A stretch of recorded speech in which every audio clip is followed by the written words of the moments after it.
and welcome to Voices of Truth One-on-One with Hawaii's Future, brought to you by the Kiwani Foundation. I'm Mehu Keikahu Cardwell, and here we are today on the island of Oahu at Kamakakuakalani, the Center for Hawaiian Studies at University of Hawaii. And I'll tell you this right now, we have an awesome guest on the show. So let's go on over here and meet her. Kawelau. Aloha. Aloha. How are you? Awesome. Good. Awesome. How about you? Wonderful, thank you. Maikai. Kawelau Wright. Did I say your name right? Yes, you did, and I'll let you know I'm usually right. Thanks for the warning. Tell us where we are, Kawelau. Yeah. This is beautiful So here. this is Kapapalo'i o Kanewai, and this is a series of restored lo'i that were here since historical times. Kawelau, we wanted to have you on the show today because we know you've been doing some research in a particular period of Hawaii, yes? Yes, during the Territorial period. Territorial period. Yep. So tell us what your focus has been in researching what happened during the Territorial period in Hawaii. So my focus has been talking about and learning about what happened to the land. What happened to the land right after the overthrow of our queen, and how it was that land laws changed, and that facilitated territorial homesteading.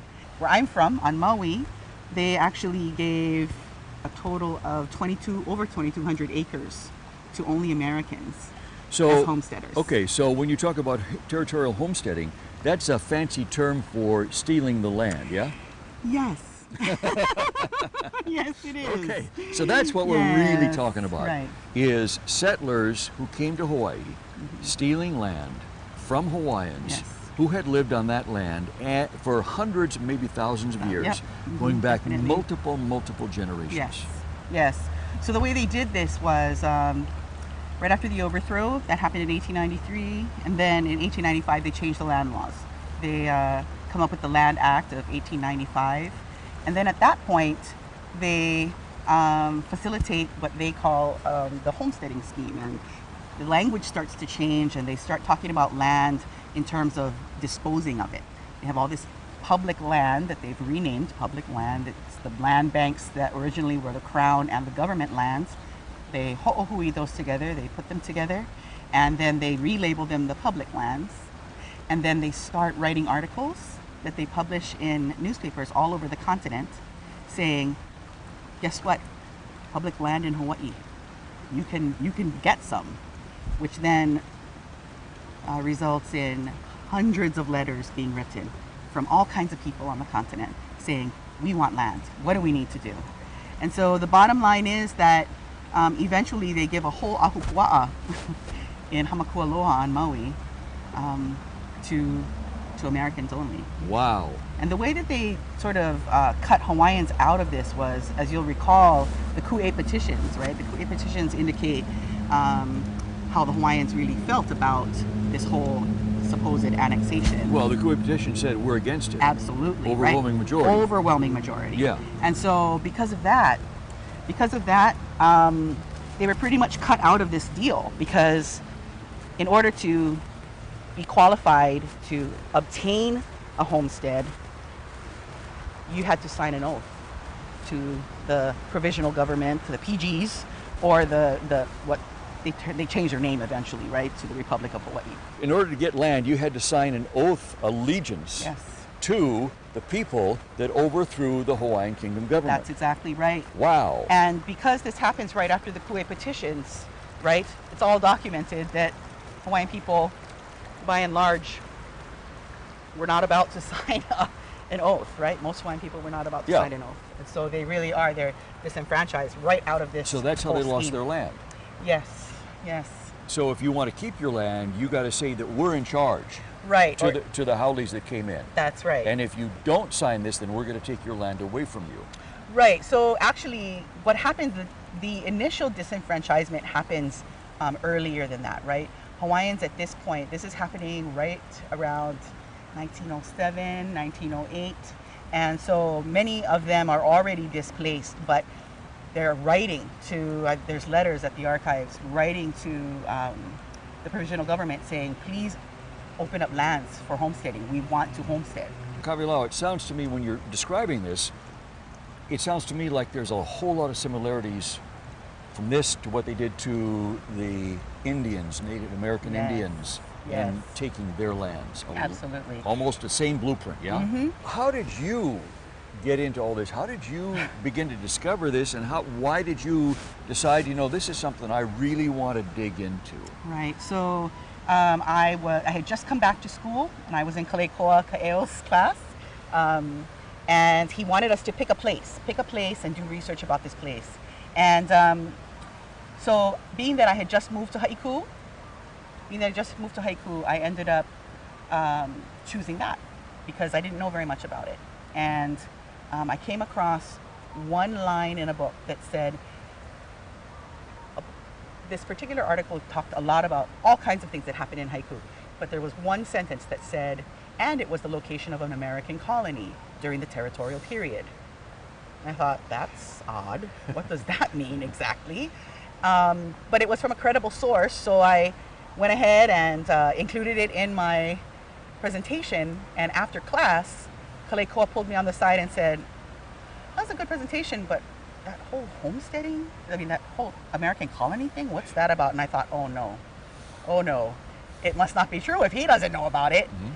And then fast forward a few years to when I'm choosing a topic for my master's thesis, and it just bubbled back up. It actually chose me, that's what I believe. And I went and started digging at the archives, not knowing if I was going to find anything. And lo and behold, there it was. I mean, I spent hundreds of hours at the archives so far digging because no one's written about it.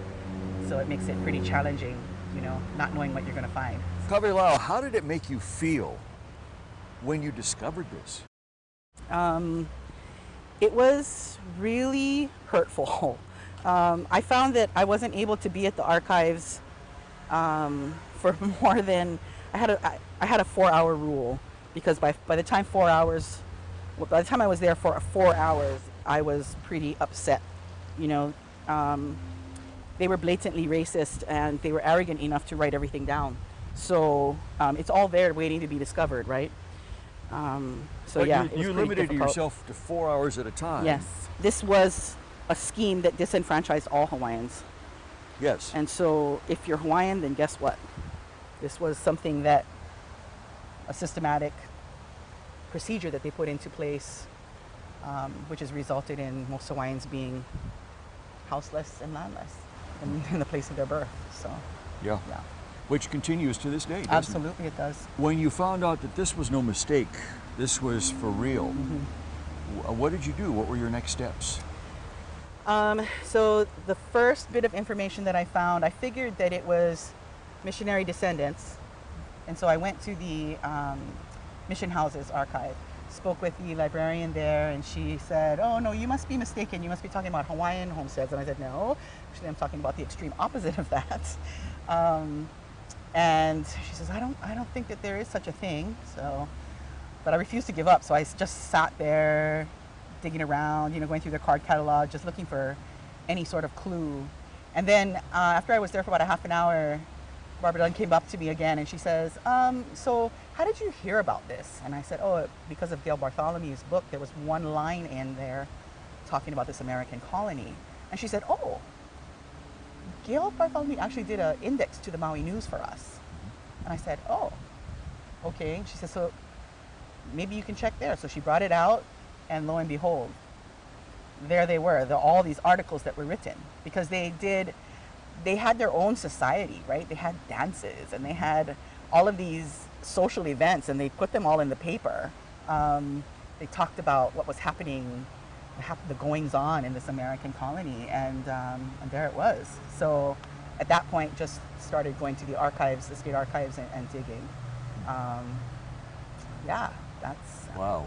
I was very lucky to actually find a professor to mentor me through this process for my master's thesis, Kamana Beamer, who actually knew about it, because most people don't know about it at all, right? It's a part of history that's sort of been covered up. So I was pretty fortunate to be able to have him know about it and helped me to navigate, the research portion. He's a great archival researcher himself. So. Well, so you found an American colony on Maui. Did you find others that were spread on the other islands? Yes, so territorial homesteading happened on a bunch of different islands.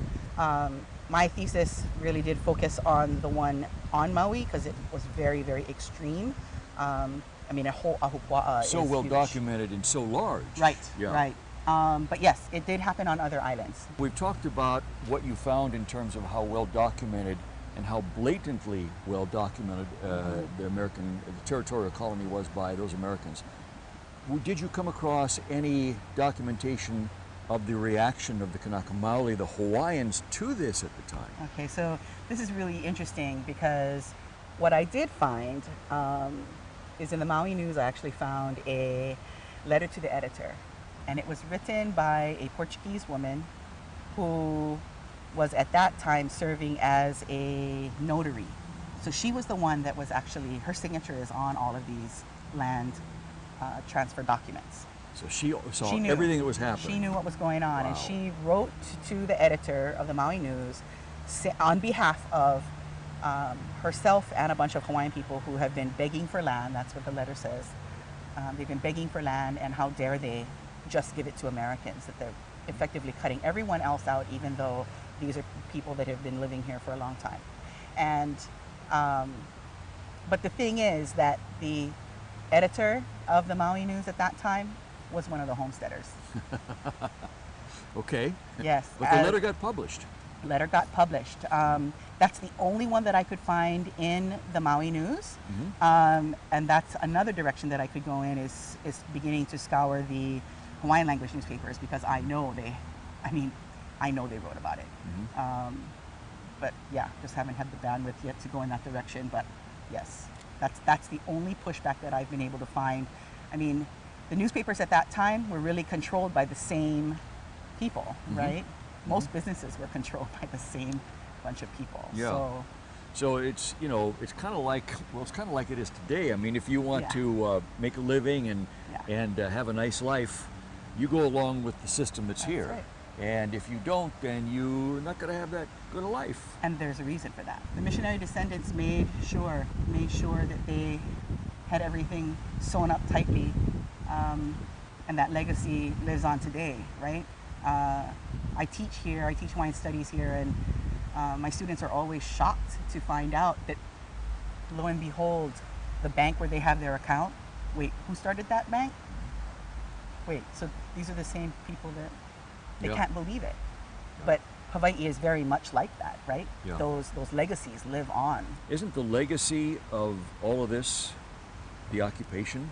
Oh, absolutely. Yeah, the U.S. Absolutely. occupation of Hawaii. Yes, yes. Yeah, in all its glory. Absolutely. I do know that it's important to understand how we were cut out of this picture. And I think that that's why no one's talked about the territorial period, is because it is so full, from what little research I've done, it's so racked with racism and Sleight of hand. absolutely. Yes, and all that stuff. And so we as Hawaiians, right, we know it was bad just because we know how it ends up. The reason that they say that they need to do this, and again, they wrote it all down, the reason they say they need to do this is because they need to build up their voter base that is going to support them. Because when this happens, Haole here are very much a minority. Mm-hmm. And so what happens is, because they're a minority, if this ever comes to a vote, that's going to change the game, Yeah. right? And so they need to build up this population base, and they did a really good job of it. When you look at the population numbers, I mean, even when you can look at the population numbers from a distance, but when you zoom into Haiku, where this American colony was, you can see that it has never recovered, if you will, from just the ethnic breakdown there in Haiku. Very few Hawaiians, lots and lots of Americans, lots and lots of Caucasians, right? These parcels that they gave away were 30 to 50 acres each. Mm. And today, when I look at the TMK maps of these lots, some of them have been subdivided into parcels that are as small as 4,000 square feet. So there was a lot of money also made, right? Sure. There was land speculation going on as well. Yeah. So. Well, yeah, what would 30 or 40 acres be worth money-wise today Right. on Maui? Absolutely. Even what would 4,000 square feet be That's worth right. today? on Exactly. Maui? Yeah. And they got these things, they ended up getting this land for about, a 50-acre parcel was about $600. It Back was then. way less than any Hawaiian could buy land for. Wow. These American colony, this particular pieces of land were first grade agricultural land. There was never any other homesteads that were open to Hawaiian people that was that quality land.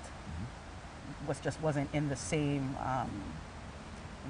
grouping as far as agricultural quality. Hawaiians were shut out. Yeah.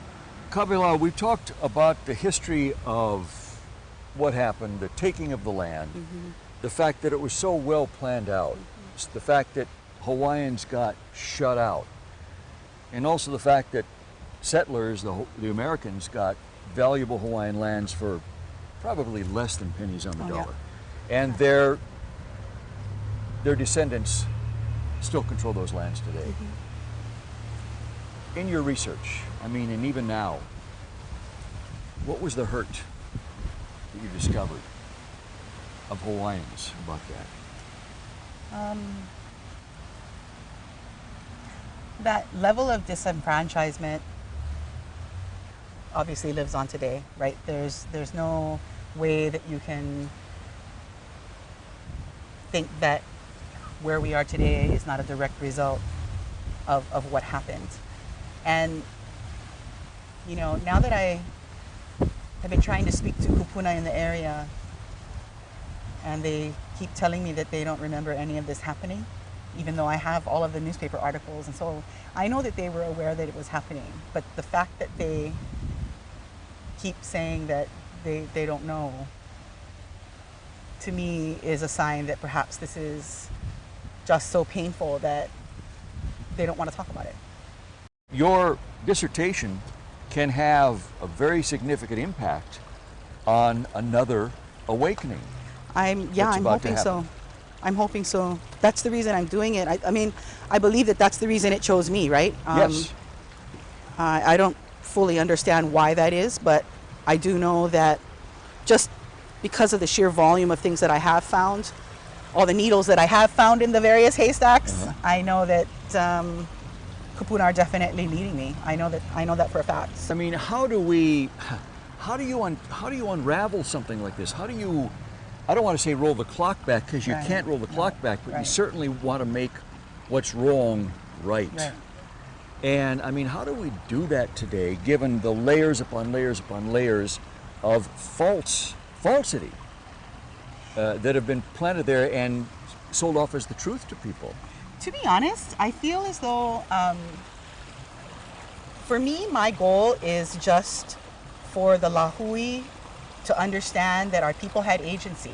If what comes out of this is just Hawaiians further realizing how amazing our kupuna were, and that we weren't duped, that this was a systematic, completely corrupt way of doing things, if that's all that my dissertation does, then I'm happy with that. Because I think that the first piece to giving back the power to our people is really how they feel about themselves. And the awareness of what happened, how the trick was done. Right. That affects you. If you believe in your na'au that your people were tricked, that maybe they weren't that smart, right? You feel one way about yourself. But when you realize, when you're able to understand the agency that our people had, the pushback that was there, right? To me, that's more than enough reward for me. That's my end goal. It's just the education piece. Is to get the information out there. Absolutely. Okay. And then have it affect how Hawaiians feel about themselves in a positive way, because I feel like that's the first step to making things better. I believe that they did everything in their power that they could do. Just like with the Ku'e petitions, right?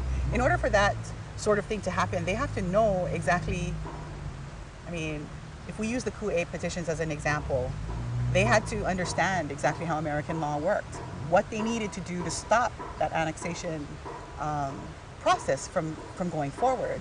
And I think that more and more I'm uncovering that same sort of reaction, you know. But you have to remember that by this point already, many Hawaiians are landless, and let's face it, the missionary descendants are the people with the money. So yeah, I don't think that they were tricked. I think that they realized that they were being disenfranchised, and they pushed back to the best of their ability. You know, it's interesting you say that, because obviously the Kuwait petitions exist today as the, you know, documenting the resistance Absolutely. to the attempted annexation of Hawaii by the U.S. But there is, other than what the settlers on Maui wrote about themselves, there is no documentation, or at least nothing you've discovered yet, by the Kanaka Maoli, the Hawaiians, about this. Yeah. Yes. I haven't even touched the Hawaiian language newspapers yet as a source, as a resource, and I know for sure that it's there. It's by the just truckload, a matter, maybe. Absolutely. Yeah. Absolutely. They wrote about everything. They Wow. wrote about everything, and so I know it's there. It's just a matter of me, you know, putting on my transcribing and translator hat and getting to work. Let's talk about today for a couple of minutes, Kawelau. I mean, what can be done? What can be done to bring Hawaiians up and out from the bottom of the barrel? First of all, they shouldn't be in the barrel, no matter Right. where they are in Right. the barrel. But the bottom line is we are. Bottom line is you are, and you're at the bottom. Right. And so I think that that identity piece is the first piece. Identity sort of helping to switch the paradigm and making Hawaiians understand that this was done to them. This was done to us. And, Forced. Yeah, absolutely. And just, I think, through education and learning how amazing our kupuna were and the foresight that they had, I know that that makes a difference. I see it in my classes every day. Tell us about that. What do you see? I see, man, I love teaching the class that I do because it's just the basic Hawaiian Studies 107, historical from traditional times all the way to current, right? And I see all the time my students being shocked, sometimes super angry, but it kind of has this life cycle, right? And then by the end of the class, all the pieces start to come together, and they're like, oh, so the water issue on Maui is okay, so wait, Mauna Kea, now who originally owned those lands, right?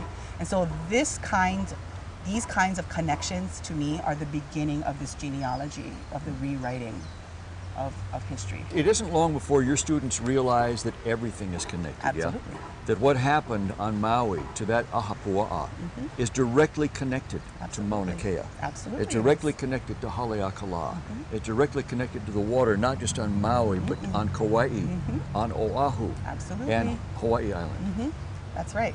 And That's right. and the fact that Hawaiian National can't go into a bank and open up a checking account. Exactly. Direct connection. Absolutely. Today. I think the more education that happens, the way that Hawaiians feel about themselves is going to change, and that's the first step to getting us back up to the top of that barrel. Yeah. So, Kawelau, are you hopeful for the future? Absolutely. Absolutely. Why? Because I teach. Because I teach, and I firsthand see the way that knowledge empowers. Whether I'm talking to a student that's Hawaiian, Chinese, Japanese, Haole from the continent, whoever it is, right? Knowledge empowers. And we all need to know this colonial history, not just Hawaiians, but everybody needs to understand it, including Americans. They need to understand what happened here. So when non-Hawaiian, non-Kanaka Maoli students in your class begin to learn this information, what's their reaction? Oh, okay, so it's varied. I have had, I've had everything from so angry that they get up and walk out to so grateful that they now understand why Hawaiians wear t-shirts that say defend Hawaii, right? All these things are connected. And even the fact about the ones that get up and walk out. Absolutely. Because they can't take the truth. That's right. Yeah. Absolutely. It's too hurtful for them. Yes, right. And it's very important that we all stay reminded of that, right? That everybody's got their own piece of this. Yeah, own kuleana. Yeah, and just give them the space to work it out. I see my job as just planting seeds. Wow. Right? Maybe they're not able to face it today, but I can guarantee you they're not going to forget about it. Wow. Yeah. I mean, how can you unlearn the truth? Right. Once the light goes on, you can't roll it back. That's right. Wow. Wonderful. And that's where we have to leave it today. Kawelau, mahalo for being on Voices of Truth. Please write your dissertation. Please get it published, because I know I want to read it, and everybody else who is watching the show today wants to read it. Thank you so much. Get the truth out. Mahalo yaoi. And mahalo to you, and mahalo to our viewers for joining us here at Kamakakua at University of Hawaii Manoa, the Center for Hawaiian Studies. Remember, you can watch us on the web 24/7 on voicesoftruth.tv.com, and you can visit Voices of Truth One-on-One with Hawaii's Future on Facebook. I'm Mauiʻs Cardwell for the Kiwani Foundation, along with Kawelau, and until next time, ahui ho! Hui ho.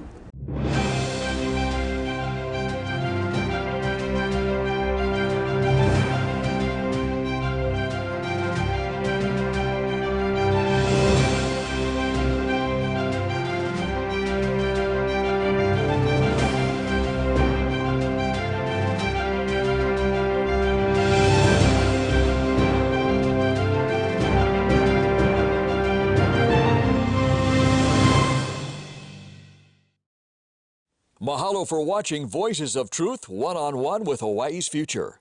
Watch us on the web 24/7 at voicesoftruth.tv.com. You'll find all our shows, including this one, in case you want to see it again or share it with family and friends. Also view our weekly video commentaries at freehawaiitv.com.